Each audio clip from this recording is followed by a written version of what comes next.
In this video, we're going to look at this problem on algebra, where we need to divide this quadratic equation by this denominator that we have here. If you are new to this channel, please do subscribe for more videos. Whenever we are given this type of equation that we need to simplify, before you do anything, you need to know that when you have a fraction like this, what you need to know is that although the question does not go into detail to tell you what you need to do, keep in mind that you have to factorize. You need to factorize both the numerator and the denominator. This always keep it in mind. The question only says simplify, but you need to know that you have to factorize the numerator as well as the denominator. Now let's look at the solution. Now to factorize the numerator, what we need to know is that or rather what we need to do, we have to multiply this number and the coefficient of x squared. Those two numbers are the numbers that we need to multiply. Therefore, 2 times -3, we should get -6. Now, once we get that, then we need to look at the factors of 6, such that when we multiply the two factors, we should get -6, but when we add the two factors, we should get +5.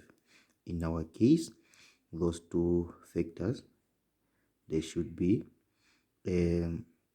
also when you're getting those two numbers. But first, maybe let's just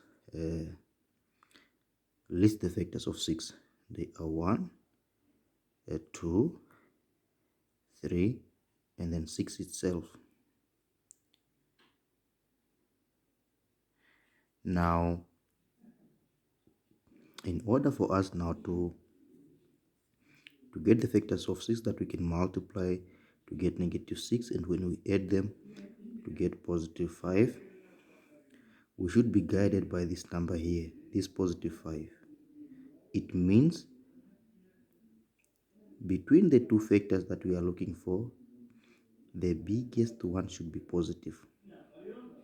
Now, in our case, we can take +6 and -1, so that when we add -1 plus +6, we should get +5, and when we multiply -1 times +6, we should get -6.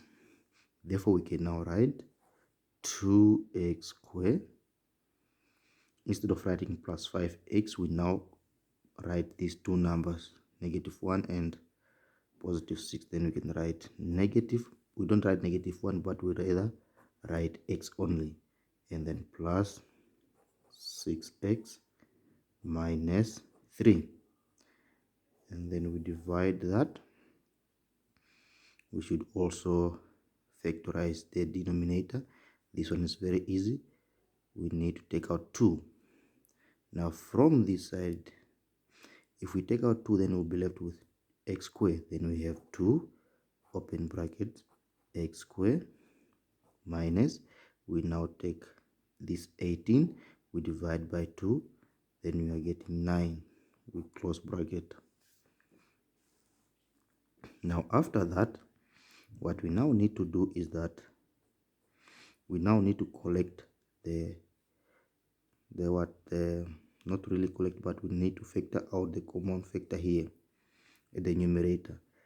Now maybe to make it clear, let's try to group these two to have two groups like that. Then the common factor here is x. Take out x, and then we are left with this side, we are left with 2x. Instead of having x squared, now we only have x because the other x is outside, minus x over x. We are getting 1, and then plus the common factor here is 3, and then 6 by 3 we get 2, and then we have x, and then minus 1. While here we have 2, and we know that what we have inside is difference of square. Now to solve or to factorize difference of square, what we need to do is that we have to open two brackets like that. And then what we now need to know is that since we have x squared, it means there are 2. Then we write one x here and then another x here. While here we need to think of a number that we can multiply by itself twice to get 9, and that number should be 3. Then we can write 3 here and another 3 there. In between here, one you put positive and the other you put negative. That is how you factorize difference of two squares. Now after that, our numerator, what we now need to do there, we take the term, not really the terms, but the whatever that we have outside the brackets. We have x and then plus 3. Then we write x plus 3 in one bracket, and then these two brackets are the same. You just need to write 1. Then 2x minus 1. Sorry. And then here we just rewrite what we have there. We have 2, and then x plus 3, and then x minus 3. Now what we can see here is that we have x plus 3, x plus 3. Therefore they are the same. What we now need to do to them, they should cancel each other. Then what I'm now going to have is that this should now cancel with that, and then we can write the final answer this side. At the numerator we only have 2x minus 1 over, at the denominator we only have 2 and then x minus 3, 2 and then x minus 3, and that becomes the final answer. Please share the video with others so that they can also see what's going on with this type of problems. Maybe they might want to also learn how to simplify this type of questions. Please comment in the comments below, and please like the video and share with others.